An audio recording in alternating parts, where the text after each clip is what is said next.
வணக்கம் நண்பர்களே. சந்திரன் ஜாதகத்தில் எந்த இடத்துல இருக்காரோ அதற்கு 2ஆம் இடத்துல பாதிப்பை ஏற்படுத்துவார் அப்படின்னு ஒரு ஜோதிட விதி ஒன்று, ஒரு கருத்து உண்டு. இந்த 2ஆம் இடம் இப்போ சந்திரன் போய் ஒரு 10ல் இருக்காருன்னு வச்சுக்கோவோம். அப்போ அதுக்கு 11ஆம் இடம் என்ன? அது ஒரு தேய்மானத்தை ஏற்படுத்தக்கூடிய கிரகம் சந்திரன். ஏன்னா வளரும் தேயும். அப்போ 11ஆம் இடம்னா என்ன? மூத்த சகோதரம் சொல்லுவோம் இல்லையா? அதே மாதிரி சேவிங், பணத்தை சேமிக்கக்கூடிய, லாபத்தை ஏற்படுத்தக்கூடிய வகை. அப்போ லாபத்தில் ஒரு பெரிய பங்கை எட்ட முடியாது. அப்படி லாபம் வந்தாலும் அதை சேமிக்க முடியாது.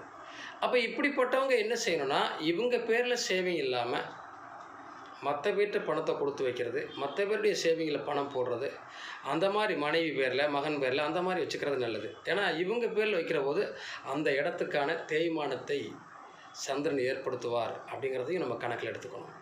நன்றி, வாழ்த்துக்கள்.